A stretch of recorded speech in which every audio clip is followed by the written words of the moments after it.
самый опасный босс мира Grim Soul — Карн. И самый подробный гайд, как его побеждать легко и просто.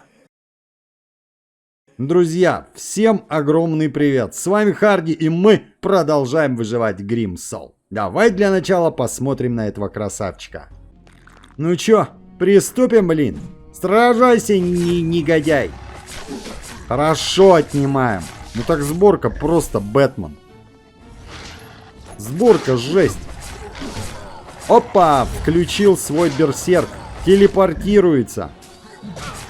А нам страшно, мы его не отпускаем. Он же лечится, видишь что, по 400 хп. Как? Почему? Убежишь, он отлечится. Прибежишь, он всекет. Еще и прыгает, еще у него крюк. Мрак вообще, да? Пока не разберешься, как работают все его скиллы. Начнем сначала. А для чего вообще с ним сражаться? Посмотри на эту фантастическую доменную печь. Без крана ты ее не соберешь и не сможешь плавить. Стальной слиток и зачарованное серебро. Сталь и серебро открывает тебе дорогу к вот такой фантастической броне. Турнирный комплект брони, шипастый, комплект брони паладина, плюс секира берсерка. В будущем этих рецептов будет гораздо больше. Это реально, очень крутое оружие. Ну а зачарованное серебро нужно тебе вот для этого фантастического ритуального круга. С ним ты делаешь амулеты и становишься еще сильней. В общем, доменная печь — это топы. Как и корабль, который мы ремонтируем на восточном причале. Только так ты сможешь попасть в серебряный рудник и западные земли. И открывает эти две вещи кран. И да, сложнее всего не сразиться с Карном, а дойти до Карна. Ведь путь, ёб, не близкий. Первое. Тебе нужно пройти подземное капище. Локация маленькая, быстрая, но без ключа ты в отрёкшихся не попадешь. Проходишь, забираешь ключик, и вот тут ты можешь разблокировать на 8 часов подземелье отрёкшихся. Проходим первый этаж. Конечно же, нам дают награды. В конце всегда хороший ящик. Проходим второй этаж. Он уже подиче, но и награда покруче. И вот тогда только ты разблокируешь вход на третий этаж. Это и есть Карн. Да, я показал тебе это все безобразие быстро, на самом деле это все очень не быстро. Ха-ха-ха, блин. Капище и 2 этажа. Ёлы-палы. Ну чё, поехали. Показываю тебе классику. И это просто фантастическая сборочка. Вот такой комплект брони храмовника. 1300. Это шикарно. Я использую одноручное оружие и щит. Но очень круто заходит вот эта секира берсерка, как ты понял. Удары будут прям вообще фантастически космические, да? Давай посмотрим еще один небольшой батл. Очень хорошо уроны сейчас будут заходить. Смотри. Нормально, да? Всегда 200 плюс. Супер. Но он опять засранец лечится. Плюс. Я его не отпускаю от себя. Он сейчас включил режим берсерка. В этот момент от него надо убегать. Но страх, что он лечит себя, не дает этого сделать очень многим игрокам. Сейчас я тебе расскажу и покажу, почему он лечится и как сделать, чтобы он этого не делал. Ну, лут с него всегда классный. То, что надо для доменной печи, то, что надо для сборки корабля. Книжки, оружие топшное. Теперь давай разберем его. Первое. Он лечится, если ты на него накладываешь негативные эффекты. Какие? Кровотечение, отравление. Соответственно, все, что накладывает это, нельзя на себя одевать. К примеру, вот эту броню. Шанс наложить кровотечение на атакующего. Вот такой щит проклятого чемпиона. Вот такое оружие, которое может вызвать кровотечение или отравление. Ничего, что накладывает яд или кровотечение. И даже нельзя брать вот этого мальчика. У меня он накладывает чумной. И есть еще одно лечение, и оно основное. И его придется сбивать в момент боя. Не давать ему лечиться. Че по поводу брони? Если ты можешь себе позволить одеть какой-нибудь шипастый комплект брони, будет даже лучше. Но, повторюсь, вот она стандартная классика. Это топ. Не будем забывать о том, что это топ-босс в игре на данный момент. Значит, ты не новичок уже в мире лубений. И у тебя должна быть нормальная броня. Но мы на него пойдем вот в таком турнирном гуамне. Это Накарна гуамно. Одевать что-то еще слабее я тебе не рекомендую. Это идиотизм. Это жесткий босс, самый жесткий в игре на данный момент. Что ты хочешь на него одевать? Императорского егеря, что ли? Между делом, самая крутая на него броня, как мне кажется, это черный храмовник. Но надо собрать именно комплект. Бонус за полный комплект 600. Можно было, в принципе, вот такую броню одеть, да? Шанс у ворота. Но, посмотри, 820 брони. Капец. Ну это полный отстой. Реально. Я тебе рекомендую, в общем, именно бить в броню. Это раз. Два. Повторюсь, я тебе показал, как с секирой берсерка. Ну классно, да? Без проблем. Вообще нормально все. Блин, возьми вот такой обычный окованный щит. И, ну, допустим, шкиметры. Если что-то есть покруче, типа катана, да, с Нового года, бери, это будет очень круто. По шмату определились. Переходим к скиллам. Если у тебя меньше разблокированных ячеек, больше замков, ну тогда давай по важности скиллы. Первый. Могучее здоровье. Берем. Вот это берем. Это берем. Вот это можно не брать, оборона в толпе. Скорость бега можно не брать. Из активок. Не проверял вот это вот воздаяние. Если он сам себя будет бить. Будет ли он лечиться? Наверное, не будет. Да и вообще это читерство. Мы голожопой его можем убить. Ты не видел мой ролик? Режим бессмертия. Обязательно посмотри. На Карна это тоже работает. Я тебе покажу это обязательно. Но не сейчас. Сейчас мы убиваем по классике для всех. В общем, самый крутой скилл — защитная стойка, на мой взгляд. Бери ее из активок. Из пассивок. Если все-таки не двуручное оружие будет, тогда мастер блокирования и мастерство боя щиты. Блин, это класс, реально. Еще рекомендуется, желательно, вязкая кровь. Ну, сколько она у тебя прокачана, столько и бери. Потому что именно кровотечение там от его капканчиков. И, очень важный момент, время оглушения и заморозки уменьшаем, насколько возможно, потому что он накладывает на тебя стан. Если есть, лишним не будет. Искусный ювелир, тренированные волки тоже неплохо. Ну и владение оружием. Какое у тебя есть оружие? Повторюсь, шкиметр на +3. Ёп, это так слабо, это все-таки кран. Давай что-то все-таки пожестче, да? Ну, хотя бы вот этот железный бастард. Или шкиметр +4. А если есть вот такие красавчики, катана, да? К примеру. Ну, вообще огонь. В общем, что-нибудь одноручное, только поинтересней. А двуручное можно? Можно. Давай возьмем Крейг Мессер. Я просто не хочу перед тобой позориться со шкиметрами, потому что такой топошный босс, да, и так дешево собираться. В общем, ясно, что-нибудь поинтересней. Ну и скиллы под это безобразие, естественно, да. Что можно исключить? Атака волком исключить. Если пойдешь с двуручным оружием, и это тоже нормально, да? Вот эти два щита исключи. Вот этот ювелир исключи. В общем, хватит тебе места на основные скиллы. Вязкая кровь, антистан и могучее здоровье. Ну и вот это, да? Предельная концентрация тоже как бы хороший, мощный скилл.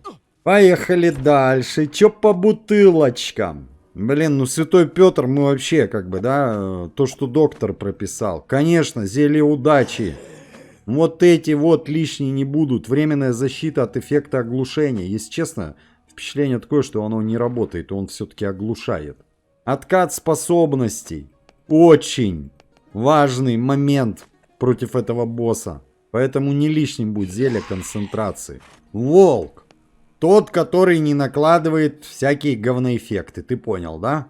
А вот такие скиллы. Шанс при атаке заморозить противника на 2 секунды. Будут ли активировать в нем лечение? А сейчас вместе с тобой и узнаем, да? Ведь первое, чему надо научиться на нем, это правильно умирать. Чтобы ты мог потом прийти спокойно и забрать лут. А по лечилкам чё? Ну, конечно, настойка мандрагоры. Ну и, допустим, горькие настойки. Если у тебя фантастический, просто эпический бог Харат, тогда ты можешь умереть и скушать тут же, молниеносно, настойку Святого Петра. Нет, не делай этого. Сколько ты хп к крану снесешь, столько и зафиксирует игра. Его не надо будет заново бить. Можешь за несколько подходов даже его убивать. Поэтому это бесполезная ерунда. Соответственно, мы прекрасно можем с тобой вот сюда настоечки, сюда, допустим, горькие. Либо второй вариант фантастический, рекомендую. Мандрагора все-таки здесь, периодическая здесь и на горячке горькие настойки. Или бинты. Бинты тоже очень даже сгодятся на него. Ну что, поехали? Рассекречивать. Запоминаем все его обилки. Их 5. Первое, лечение, если ты наложишь ему яд или кровотечение. Не накладывай, и этой обилки не будет. Второй, хил. Можно сбить в момент боя. Он каждый раз, когда прыгает куда-то в сторону, надо подбежать, обязательно сделать хотя бы один удар. Третий скилл, крюк. Протаскивает по шипам и очень больно бьет. Избегать его надо. Четвертый, прыжок. Круг. Из области выбежать не сложно, плюс он слабее, чем крюк. Самая дичь это крюк. Ну и пятый, самый максимальный его типа скилл, это берсерк. Нет, я считаю, не это самый сложный скилл, а именно лечение, от которого никак не избавиться. Надо подбежать и сделать хотя бы один удар. И это самый главный лайфхак. Делай ему после каждого прыжка хотя бы один удар и убегай. Вот как работает эта шляпа. Получение периодического урона, кровотечения. Ты понял, да? Вот шипы. Вот на стеночке, смотри. Чик, тоже шипы. Тебе сразу дают урон. Плюс еще обкаст. Меня еще не сильно убивает на самом деле из-за вот этой вязкой крови. Если у тебя ее нет, у тебя очень будет больно бить. Где правильно умирать? О чем это я? Обрати внимание, где он трется. Мы сейчас будем умирать, да, поэтому давай пока без фанатизма. Вот. Не умирай вот в этой области рядом с ним. И вся песня. Как это так? Ну, так старайся во всяком случае. Но если все-таки умер, не переживай. Нормально одевайся. Пей Святого Петра. Бежим. Сразу юзаем на себя мандрагору и вот это, да, периодическое лечение. И спокойно поднимаем лут. Ты выдержишь достаточно много ударов, чтобы поднять лут. Но лучше все-таки умирай. Главное не в центре, ё-моё.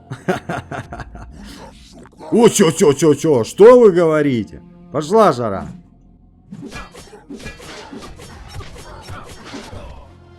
Вот, видишь, да? Вот так умирать не надо. Это отвратительно. Блин. То есть теперь, когда я буду поднимать лут, он меня будет убивать. А если все-таки умер? Повторюсь, не переживай, спокойно, да? Конечно же, включаем на себя бессмертие. Одеваем броню и спокойно лутаем. Я сейчас даже броню одевать не буду. У меня просто бог Харат и неуязвимость на 3 секунды. Задача подбежать, схватить весь лут. Надо короб обязательно одеть, так? А как не умирать в центре? Каждый раз, когда он будет прыгать назад в центр, делаем удар и убегаем. И все. Ну, конечно, если он заюзает крюк, надо от него увернуться. Теперь смотри. И я опять неуязвим. И умираем где-то вот в этой области, грубо говоря. Я считаю, это твой самый важный скилл. Прежде всего, научись умирать и забирать лут, чтобы ты ничего не терял. Не теряешь лут, значит все будет хорошо. Ты сможешь повторять попытка за попыткой, пока не научишься, да? А этот гайдик, надеюсь, тебе поможет. Ну а теперь приступаем к киллу. Он не активируется, когда заходишь в комнату. Второе, он не активируется, когда ты не будешь рядом с ним. Музыку страшную включают, но как бы ничего не стартует. Между делом, первый раз я прям обделался. Думал, да ладно, ты что, серьезно, что ли, политички? Мужик, ты в бой, что ли, идешь? Неплохо, да, Железный Бастард отнимал. Но вот эти-то парни будут покруче. Ну чё, поехали? Выключить ему берсерк полностью не выйдет. Он очень долго на нем держится. После каждого его прыжка тебе надо сделать хотя бы один удар и отступить. Соответственно, он в моменте берсерка будет набирать мощь, да? Нельзя сражаться. Вот от этих крюков. Блин, ну, если броня будет слабая, каждый раз, когда крюк заюзает, скорее всего, ты умрешь. От крюков надо уворачиваться. Я сейчас делаю еще все очень рукожопо, потому что для меня вот этот хил, посмотри, он лечится. Был прям каким-то открытием. Представляешь, сколько раз его убивал, не мог понять. Что происходит вообще? Вот, ну ты теперь уже знаешь. Он включает хил после каждого прыжка, грубо говоря. Держи это в голове себе. Вот, видишь, да, он сейчас прыгнул, вначале заюзал крюк, потом делает круг. Лучше все-таки удар один делать. Можно где-то 3-4 удара делать и сразу убегать. Будешь убегать, он тебя будет тут же подтягивать крюком, прыгать. Но самое главное, он не будет регенить хп. Ты понимаешь, что? Вот опять прыгнул, бежим, делаем один удар. Так, и в бой. И если вдруг, пока ты к нему бежишь, летит крюк, уворачиваемся от крюка, за крюком сразу круг идет. Ну и все. Вся стратегия. Какая? Блин. Бить! Все, это самая основная стратегия, слушай. Ну, соответственно, да, у него лапки, когда горят красным, это берсерк. С каждым новым ударом в ближнем бою он становится быстрее и сильней. Повторюсь, ты можешь долго мучительно бегать, ждать завершения берса. Блин, этого не надо. Этого делать не надо. И вообще, двуручное оружие, конечно, на нем лучше. Почему? Тебе главное выдержать его бросок на дальнее расстояние там топора, правильно? Дальше ты горькую настойку одну съел, и у тебя фулл хп. Но зато, если у тебя будет какая-нибудь двуручная секира, да? Ну, топор Карна, давай вообще не будем о нем говорить. Он очень редко падает. Да, это очень крутое оружие, чуть ли не самое крутое в игре. Но он падает раз в году. Поэтому топор Берса, который мы с тобой можем крафтить. Идеальное оружие на самом деле. И чё? Ну и все классно будет.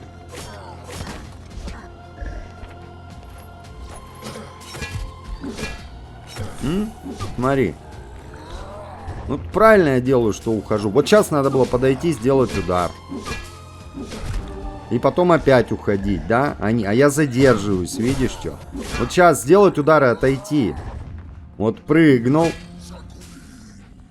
Опа, хил врубил. Ты понял, да? Привет, бобер, привет, бобер. Ну, как бы гораздо сложнее сражаться, когда ты стараешься вот это все, да, прочухать, объяснить. Он у меня в данный момент в бою полечил, даже не знаю, косаря 2, наверное, жизни точно. Не единовременным хилом, да, а вот этот каждую секунду по 150, ты видишь что? Поэтому это самая главная боль. Берс вторая боль, да. Нельзя задерживаться в бою с ним. Был бы топор, я бы, конечно, его проще убил. Не схавал Святого Петра, где я умер? Да вроде далеко. А страшненько? Ну, есть чуть-чуть. Показываю тебе тот самый, да, важный момент. А ХП как было, так и осталось? Он не порегенился? Точно? Сейчас показываю. Чё по поводу амулетов? Броня. Нужна броня с ним, как ты понял. Максимально хорошая броня. Ну, я так считаю. Поехали. Смотри уровень ХП. Классно? Ну, а я о чем? И вот, что я тебе показываю. Сильно много не уворачиваемся. Тебе главное от крюков надо научиться уворачиваться.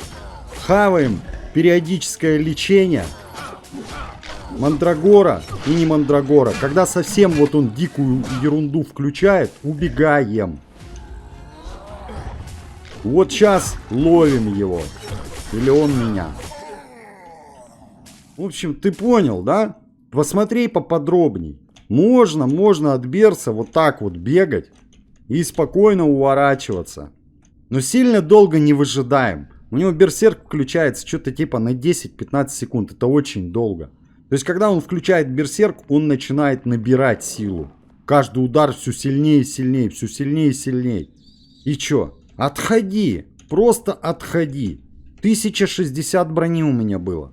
Если бы я одел комплект храмовника, в разы было бы легче. Кстати, редкий дали ствол, да? Клинок империи. Вообще капец. Это очень редкий меч. Я чуть ли не первый раз такой в руках держу. Да, топор Карна так вообще это что-то с чем-то. Давай подведем все-таки итог. Можно ли двуручным оружием? Да можно, конечно. А чё нет-то?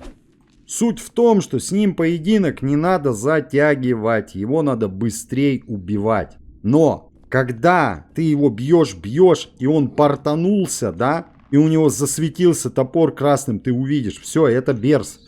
Можно подойти ему, допустим, один раз всечь. И тут же убегай. Пускай он чуть-чуть отдышится. Круговую обилку увидел, он сделал прыжок.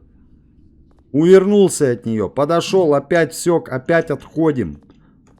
То есть, когда он прыгает, тебе надо быть всегда рядом, чтобы сбивать ему хилку. И все. А 400 хп он не полечит. Не накладывай просто на него никакие кровотечения и яды. Ну а с тобой был Харди. Я надеюсь, тебе понравился этот наиподробнейший гайд. Если у тебя остались до сих пор вопросы, пересмотри этот ролик. Дождаться, когда он совсем будет без берса, это гон, не жди. Он очень долго в режиме берсерка. Тогда ты по любасу пропустишь, и он пару раз будет в режиме хила. Ну и научись умирать не в центре. Повышенная готовность, когда ты находишься в этой точке. Не умирай. Можешь не сражаться с ним в этой точке. Вообще убегай от него нафиг. Чтобы после смерти взять свой лут. Ну и не забывай. Ты его можешь убить в 3, в 5, в 10 подходов. Без проблем. ХП у него на паузе и готово. И ждет продолжения. Не забудь поддержать лайком, конечно же. Ну и подписывайся на канал, если еще этого не сделал. Видосы все так и выходят. Каждый день. Не пропускай. Не забывай про наш телеграм-канал. Регулярные анонсы всех роликов, стримов, новости по играм, в которые мы играем. Уникальный контент. Ну и куда же без розыгрышей. А, еще чат. Сливы обновлений. В общем, скучно точно не будет. И никогда ничего не пропустишь. Увидимся на стриме. Удачных сражений. Пока-пока. Если бы Игорь не стал ютубером, кто бы смеялся с ним вечерами, кто бы все будни разрисовал цветом этими странными добрыми снами. Если бы Игорь не стал ютубером, мир был бы тише, чуть серей дворов, но рядом с ним все равно бы музыку чувствовал, даже в шуршании старых дворов.